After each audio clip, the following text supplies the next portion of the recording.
President Donald Trump is at the G7 summit in Canada. President, welcome to Canada. Thank you very much. It's a great honor.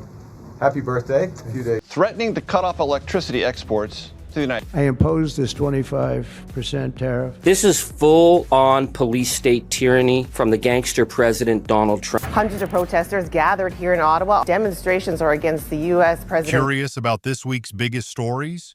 Trump's latest moves, Mark Carney's bold statements, and much more. Don't miss this. Mark Carney on the sidelines of the G7 summit in Alberta. This video is actually from moments ago. Let's listen in. All right, thank you. Mr. President, welcome to Canada. And your personal leadership of the United States. Many issues, geopolitics, economic, technology, and working hand in hand with the United States, Canada and the United States. President Donald Trump is at the G7 summit in Canada, meeting with that country's leaders, where trade is sure to be a top topic. Vaughn Hilliard has the latest. In 2025, President Donald Trump made his dramatic return to global politics, but it wasn't smooth sailing.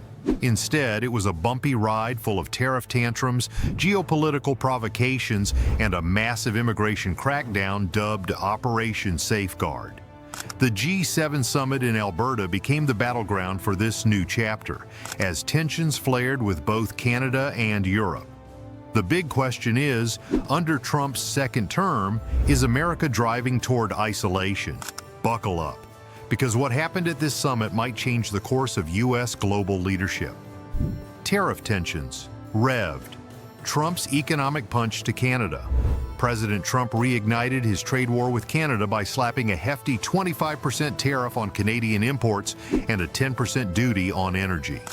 This aggressive move hit Canada's aluminum and steel sectors hard. Prime Minister Mark Carney didn't sit back quietly. Canada retaliated with its own matching tariffs, and a nationwide Buy Canadian movement gained momentum. Just before the G7 summit, Trump escalated the tension even further, doubling tariffs on steel and aluminum to a staggering 50%. This didn't just rile up Canadian officials, it sent shockwaves through U.S. manufacturers who depend on Canadian materials for everything from auto parts to food packaging. Even though the summit was supposed to be about diplomacy, no resolution was reached. Carney stood firm, declaring that Canada would not bend to what he called economic bullying. Trump, publicly softening his tone, quietly continued his America First agenda behind the scenes. Canada, meanwhile, strengthened its ties with the European Union and Indo-Pacific allies. Many are asking, could this be the beginning of America standing alone on the global stage? Europe hits back. No more free ride for U.S. unilateralism. As Trump clashed with Canada, Europe came to the summit prepared to push back against Trump's disruptive diplomacy. French President Emmanuel Macron struck first, rejecting America's rumored territorial ambitions in Greenland, stating, "Greenland is not for sale." Everybody thinks in France, in the European Union, that Greenland is not to be sold, not to be taken. And let me tell you very directly that you are not alone. This bold statement set the tone for Europe's resistance. The real heat came from European Commission President Ursula von der Leyen, who delivered a blistering critique of Trump's tariffs. She called them economic landmines, warning that they threatened investment, stability, and the average household budget. But von der Leyen didn't stop at criticism. She offered solutions, calling for the diversification of critical supply chains and reinforcing Europe's €150 billion fund to support Ukraine. Her speech wasn't just a rebuttal, it was a declaration of European leadership in motion. Germany, Italy, and Japan echoed her sentiments. The unified message was clear. If the U.S. chooses confrontation, the rest of the G7 will continue on without it. For a summit once led by American consensus, this year's tone was a sharp contrast, a post-U.S. playbook in progress. Before we dive deeper, take a moment to smash that like button and subscribe. It helps us bring more of these global political updates to you. The G8 revival pitch. Trump's authoritarian curveball. Just when it seemed like the summit might settle into typical diplomacy, Trump veered off course. In an unplanned moment, he proposed reinstating Russia to the G7, effectively reviving the G8. He didn't stop there. He even suggested adding China to the mix, creating a hypothetical G9. Putin should be here, Trump argued, suggesting that had Russia been in the G7, there wouldn't be a war in Ukraine. This suggestion stunned the summit's leaders. It directly contradicted the G7's unified support for Ukraine and its values-driven foundation built on democracy and transparency. Even U.S. diplomats scrambled to distance themselves from the controversial proposal. Trump defended it as pragmatic realism, insisting that all players must be at the table to resolve global conflicts. Critics, however, warned that this approach could legitimize aggression and erode accountability. While the G7 rejected Trump's global provocations abroad, Operation Safeguard ignites. Deportation, blitz, hits the streets. While the world focused on Trump's tariff tantrums, a domestic campaign was quietly rolling into action. Operation Safeguard, launched just days after Trump's 2025 inauguration, marked a fierce return to aggressive immigration enforcement. The first target? Chicago, home to large immigrant communities like Little Village. Over 200 ICE agents were deployed to detain undocumented residents, regardless of their criminal background. Branded by Trump as the largest deportation operation in U.S. history, critics saw it as a campaign of fear rather than public safety. Local resistance was swift, with legal aid groups, activists, and city officials rallying to protect vulnerable families. The economic consequences were already being felt, as undocumented workers in sectors like hospitality, construction, and agriculture were at risk of being deported. Their removal threatened to disrupt local economies, driving up costs and widening labor gaps. While ICE faced challenges like overcrowded detention centers and lawsuits alleging overreach, the administration pressed forward, using immigration enforcement as both a political tool and a means to galvanize Trump's base. America's place in the pack. Allies chart their own course. As the 2025 G7 summit unfolded in Alberta, a chilling realization took hold. America could no longer count on a front-row seat in global leadership. Trump's unilateral moves, like imposing harsh tariffs, advocating for Russia's return to the G7, and walking back climate commitments, once a unifier among allies, the U.S. now found itself out of sync. Canada took charge of the summit, asserting its independence by aligning with Europe on key issues like green technology, trade stability, and supporting Ukraine. The EU countered Trump's disruptions with concrete proposals, bolstering Ukraine's defenses, strengthening supply chains, and expanding trade with India, Australia, and Latin America.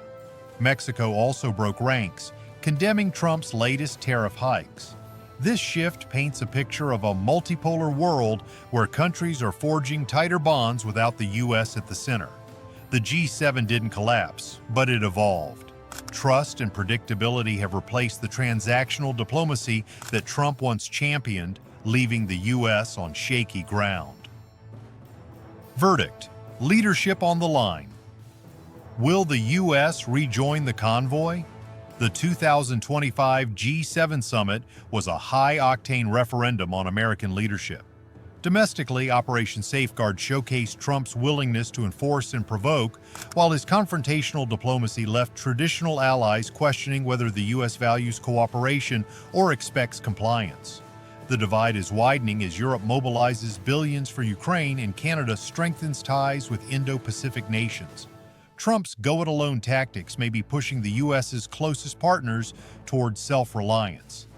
Meanwhile, the economic and ethical toll of mass deportations threatens to undermine the values the U.S. once proudly championed abroad. So, gearheads and policy buffs, what do you think? Can the United States steer itself back into the global driver's seat? Is this shift toward bloc alliances a natural evolution or a direct response to Trump's style? How might this realignment ripple into industries like automotive, manufacturing, energy, and global trade? With 2 drill sites in Western Canada, Surge Energy is a smaller player in the oil and gas industry. So it's been trying to insulate from tariffs by selling its oil before they take effect. Welcome back. The head of the Canadian province of Ontario is, listen to this, threatening to cut off electricity exports to the United States. It needs to end. That's why I've been crystal clear. Until these tariffs are off the table, until the threat of tariffs is gone for good, Ontario will not relent. You know, he put up a smoke screen, he keeps moving the goalposts. Well, the market is speaking loud and clear. The market is going to go downhill faster than the American bobsled team. With 2 drill sites in Western Canada, Surge Energy may be a smaller player in the oil and gas industry, but it's taking strategic steps to shield itself from the impact of tariffs. By selling its oil before they take effect, Surge is positioning itself to weather the storm. But Canada's energy sector faces a more significant challenge, a staggering $19 billion in annual losses due to tariffs imposed by President Trump. In the wake of Trump's trade war, Ontario's premier is now threatening to cut off electricity exports to the U.S., further escalating tensions. This move comes after Trump's imposition of a 25% tariff on most Canadian imports and a 10% levy on energy exports, which has sparked a dramatic shift in Canada's foreign policy and energy export strategies. Curious how this will unfold? Let's dive into how this new energy showdown between the U.S. and Canada is playing out.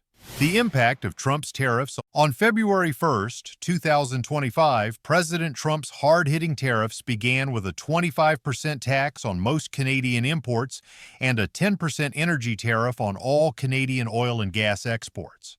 Just hours after these tariffs were announced, Trump remarked that Canada could easily become the 51st U.S. state if it agreed. This sparked a diplomatic uproar between the two nations. The 10% tariff on energy products is particularly damaging. In 2023, Canada exported nearly $100 billion worth of crude oil and energy products to the U.S., representing about 25% of America's total imports from Canada. This sudden tariff hike immediately increased input costs, triggering alarms in Midwestern refineries and causing electricity bills to spike across American households. By April 2025, Canada's goods trade deficit with the world hit a record high of 7.1 billion Canadian dollars, about 5.2 billion USD.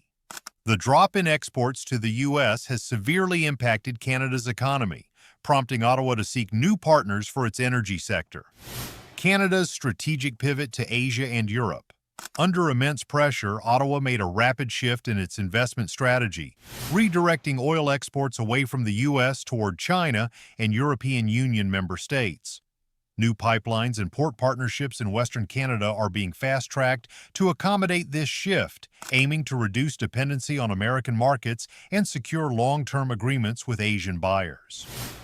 As Canada turns to Asia, the central question remains: did Trump ever foresee that his tariff strategy would backfire so spectacularly, sparking such fierce retaliation from his northern neighbor? The oil price shock. The 10% tariff has had a brutal impact on Canada's oil industry. The spread between Western Canadian Select, WCS, and West Texas Intermediate, WTI, prices shows the sharp hit Canada took. In May 2025, WCS was trading at just $52.24 per barrel, while WTI remained at $60.79 per barrel. This difference meant that U.S. buyers could purchase Canadian crude for nearly 14% less than they would pay for their own WTI crude, refining it into high-value products like gasoline and diesel, and selling them globally for a higher price. This price gap benefited U.S. refineries, which bought Canadian oil at a discount, then exported refined products for a tidy profit. In March 2025, Canada exported a record 4.3 million barrels of oil per day to the U.S., which accounted for 60% of U.S. crude imports. However, the tariffs have disrupted this once lucrative relationship, leaving Canada with a smaller share of the profits. If you found this video insightful, don't forget to hit that subscribe button. Stay tuned for more updates and content. We've got plenty more coming your way. Canada's response. pivoting westward. Not content to let the U.S. dominate the energy trade, Canada doubled down on its long-term strategy. The Trans Mountain Expansion, TMX pipeline, was launched in 2019 and officially came online in May 2024, boosting capacity from 300,000 barrels per day to 890,000 barrels. This massive increase in capacity opened up doors to Asian markets that Canada had only dreamed of in the past. By May 2025, China became the largest customer of the TMX pipeline, importing an average of 207,000 barrels per day.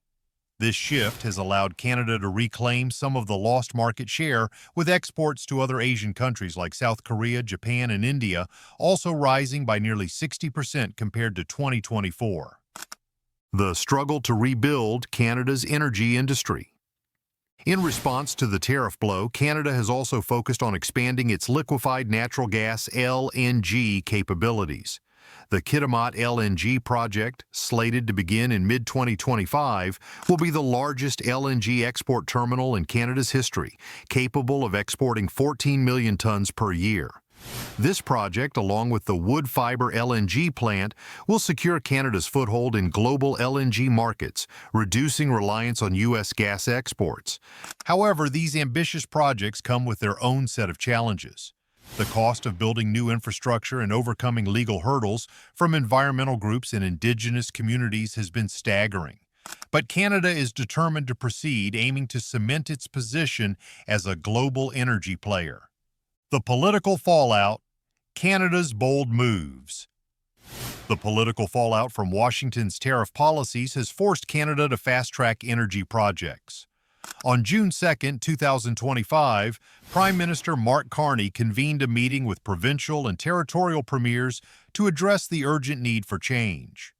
A new process for national interest certification has been introduced, aiming to reduce the lengthy approval timelines for energy projects from 7 to 10 years to just 2 years. Despite environmental concerns and opposition from Indigenous communities, Ottawa is determined to push forward with projects that are seen as vital for the nation's energy future.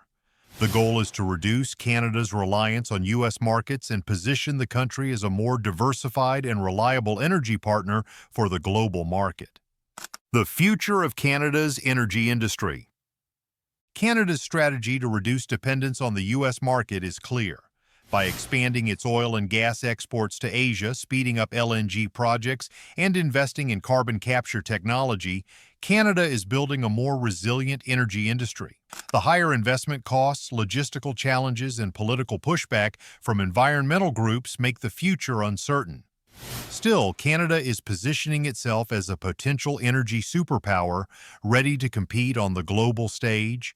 As Trump continues to use tariffs as a bargaining chip, Canada's ability to pivot and adapt will determine whether it can overtake the U.S. as the dominant energy player in the coming years. To further defend our auto workers, I imposed this 25% tariff. This is full-on police state tyranny from the gangster president Donald Trump. Hundreds of protesters gathered here in Ottawa. Demonstrations are against the U.S. President Donald Trump's policies and rhetoric. And Hyundai announced that it will invest $21 billion in America. They wouldn't have invested 10 cents if we didn't have tariffs. We're still facing and intensifying unjustified tariffs from our largest trading partner. And the best way to respond to that is to respond at home. In a move that shocked Canada, President Donald Trump imposed a 25% tariff on foreign automobiles, including those from Canada. While Trump's goal was to protect American workers, his actions sent a clear message. He was not negotiating. He was bullying. And while these tariffs seem like a weapon in the ongoing trade war, they represent far more than just economic policy. They are an attack on Canadian sovereignty. The tariff threat. A direct attack on Canada for Canada. These tariffs are not just a policy issue. They are an economic wound. Trump's 25% tariff on foreign vehicles represents a major blow to the Canadian auto industry, which is deeply intertwined with the United States. If left unchecked, this move could lead to thousands of lost jobs, jobs that support families, towns, and communities across the country. Trump isn't just making a policy decision, he's engaging in economic intimidation. His casual threats of raising tariffs even further are not signs of strong leadership. They are signs of a leader desperate for control, trying to bully his way into a deal. His focus is not on building relationships, it's on dismantling the trust that has long existed between the two nations. Canada's response: unity and resilience. Mark Carney, Canada's Prime Minister, has responded with strength and diplomacy. He has refused to succumb to Trump's economic threats, instead opting for a strategy of resilience. Carney's message is clear: Canada will not be bullied. These are not idle threats. President Trump is trying to break us so that America can own us. That will never ever happen. This is not just a fight over trade terms, it is a fight for national dignity. Canada's response to the tariffs is not just about resisting unfair economic policies, it's about standing firm in the face of intimidation and defending the country's values. We're still facing and intensifying unjustified tariffs from our largest trading partner, and the best way to respond to that is to respond at home. Carney's strategy isn't about shouting louder than Trump, it's about outmaneuvering him. Rather than engaging in a direct confrontation over the tariffs, Carney has decided to shift the focus of the G7 summit by abandoning the traditional joint communique, which could have been hijacked by Trump's antics. Carney ensured that the summit would proceed without Trump's disruptive influence. Instead, leaders will release separate, issue-based statements, keeping the focus on global cooperation rather than on Trump's need for dominance. Protests, a nation's call to action. As Trump's tariffs continue to hurt Canada's economy, Canadians have taken to the streets in protest. What began as a small movement has now exploded into nationwide demonstrations.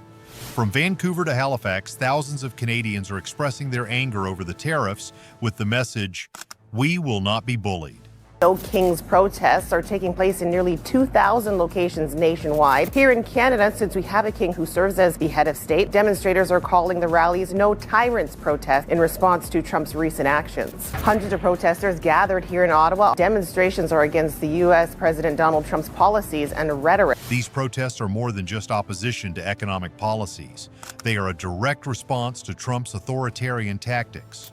As Trump wages his tariff war, Canadians are defending more than just their industries. They are defending their identity.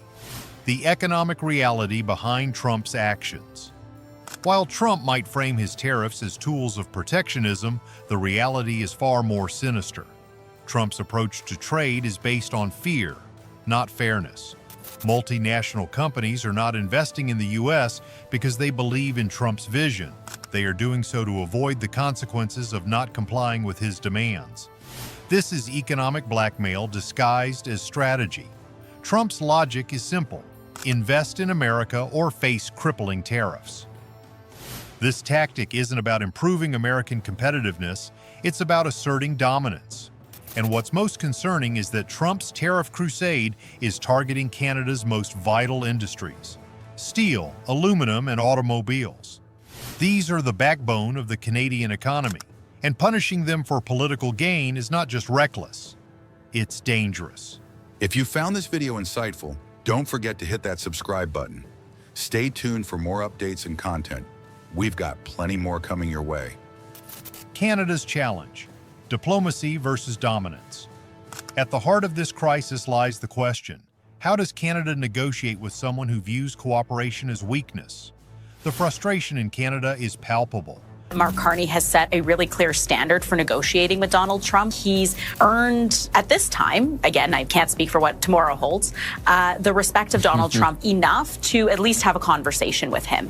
And I think part of what Mark Carney has also done leading up to the G7 is build some strong relationships with the UK and with France. No longer is this a battle between political parties, it's a battle for the soul of the nation.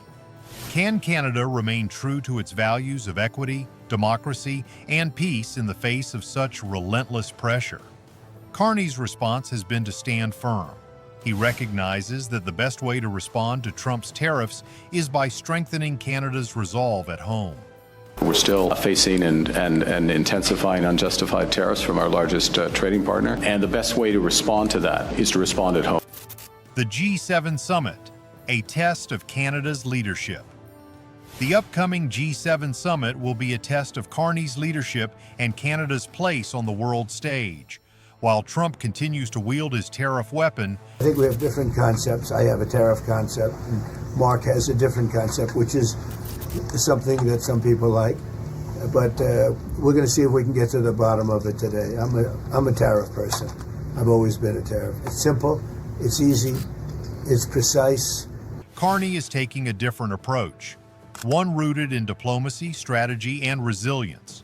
The summit won't be about appeasing Trump, it will be about protecting Canada's interests and maintaining global cooperation. By refusing to let Trump derail the summit, Carney is showing that Canada is not a nation that bends to external pressure. It is a nation that leads. As Carney prepares for the summit, he is already laying the groundwork for success. By building strong alliances with other world leaders, including those in the UK and France, Carney is ensuring that Canada won't stand alone in its fight against Trump's aggressive economic tactics. Conclusion: standing strong in the face of tyranny. Mark Carney's leadership at this critical moment demonstrates that Canada is not a country that will be bullied into submission. By staying true to its values of equity, diversity, and inclusion, Canada is showing the world that strength doesn't come from domination, it comes from unity, resilience, and a commitment to what is right. Canada's message is clear: we will not bow down to tyranny. Our old relationship with the United States, a relationship based on steadily increasing integration, is over. What do you call it when the world's largest economy borrows $4 million every minute, while its biggest creditor pulls away? In 2025, the U.S. entered the second quarter expecting a healthy $850 billion cash reserve, only to find half that amount. At the same moment, China unloaded $1.7 trillion in U.S. treasuries, slamming the dollar and forcing Washington to borrow $514 billion just to stay afloat. Mortgage rates soared, inflation spiked, and U.S. debt stopped being considered safe. This wasn't just a market glitch, it was a global signal, and the fallout could redefine economic power worldwide. The U.S. debt crisis, a $4 million problem every minute.